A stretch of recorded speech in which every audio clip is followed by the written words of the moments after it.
So a Baba Ghanoush and a Muhammara are two amazing appetizers. They're smoky, they're full of flavor, and the best part, there's really no cooking, it's just blending. Let me show you how to make it. So for our Muhammara, we need 2 red bell peppers. Alongside, we need about 8 to 10 cloves of garlic, a tablespoon of lemon juice, some breadcrumbs. This is half a cup of breadcrumbs. Now traditionally you'll use all walnuts, but I'm cheating here. I'm going to use half a cup of walnuts and a third of a cup of almonds. I also have a teaspoon of salt, a teaspoon of paprika, and a teaspoon of cumin. So when you use nuts in any dish, it is very important for you to roast them off a little bit. What it does is that it gives it a more deep, a more nutty, rich flavor. These could be done in about 3 ways. You could do them in the oven and the product would come out pretty nice, or you could deep fry them, or you could simply saute them with some oil like I am. So the breadcrumbs, obviously they would also taste so much better when sauteed off in some oil. So in the same pan, without adding any more oil, I'm going to fry the breadcrumbs till they turn golden brown.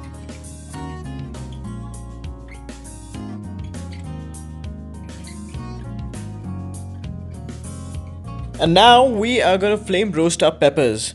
We've been over this, haven't we? Remember shakshuka?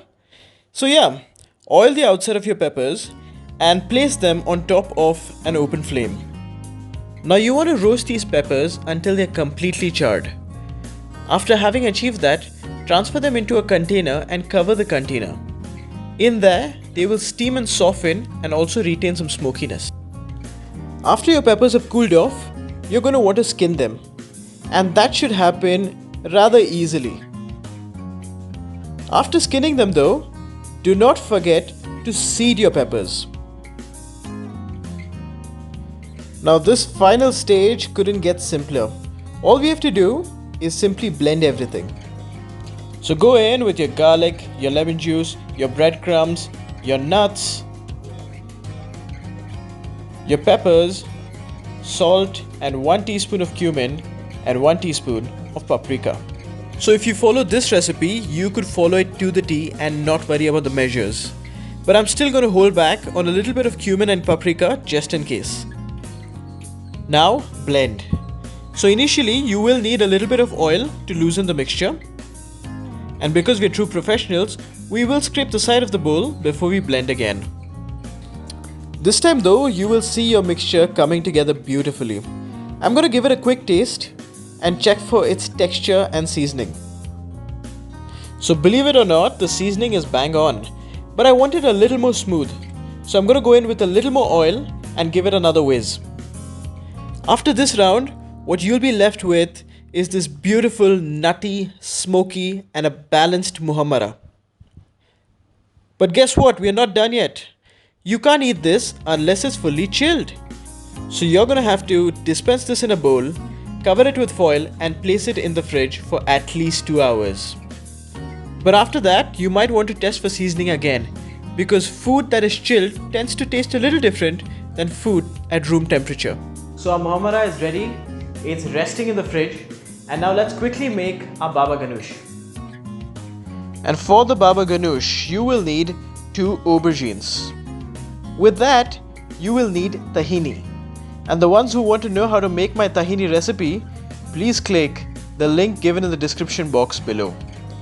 You will also need some garlic, and this is about 10 cloves of garlic, a tablespoon of lemon juice, a tablespoon of olive oil, a teaspoon of salt, and the paprika and cumin here is just for garnish.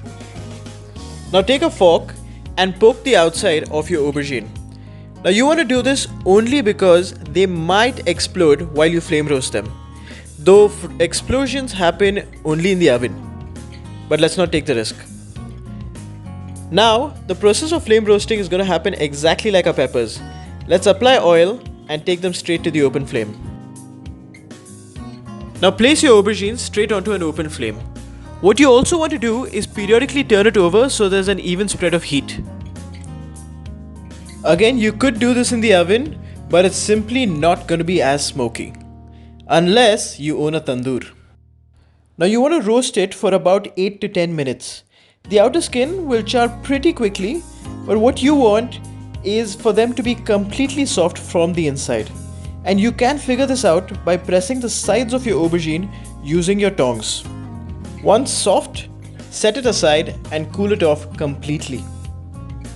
So after your aubergines have cooled, peel them. While peeling them, you might leave behind a little char on them, and that is completely fine. Now, what you want to avoid is washing them under running water. A lot of people say it might take the smokiness away, the water will kill all the flavor. That is not true. But what it will do is it will add unnecessary moisture and your baba ganoush might come out a little watery. Now cut it into smaller pieces. What you want to do is get rid of the upper stalk portion because it is too fibrous.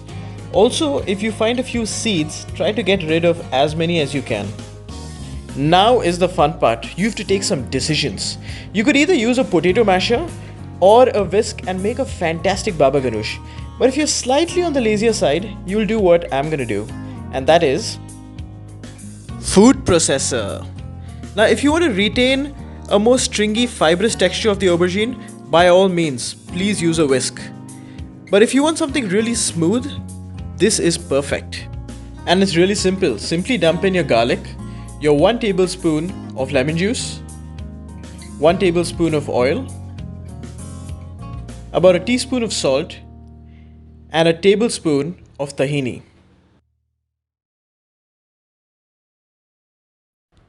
Now simply blend all of this and make a beautiful emulsion. To this, add all your aubergine and give it a whiz. And it's already looking pretty good. Now I'm going to give it a taste and I'm going to check for texture and flavor. And I think it needs a little more lemon juice.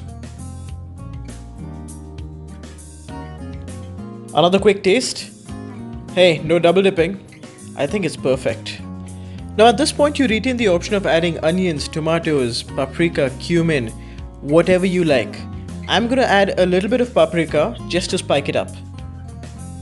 Now just like a muhammara, we cannot have this right away.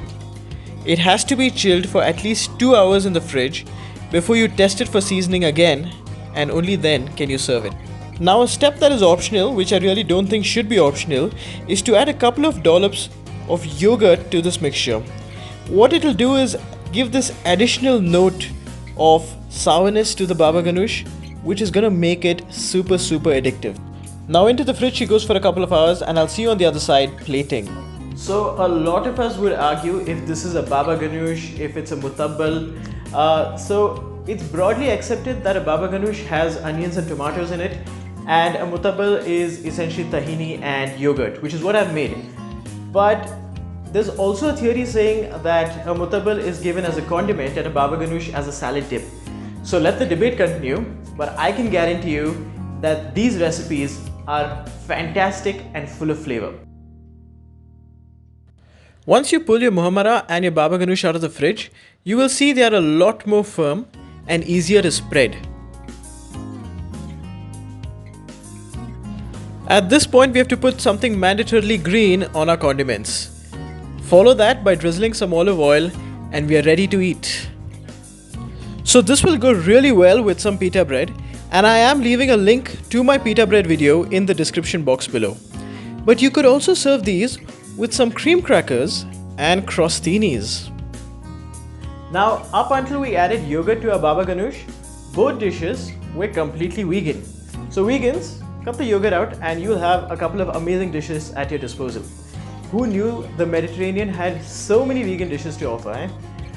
Now, these two dishes would be generally classified as an appetizer, but for me, they are more like a main course. I can just keep going on with my pita and my baba ganoush. I just love these dishes. Also, if you're loving what I've been doing till now, do like, share and subscribe. Thank you for watching.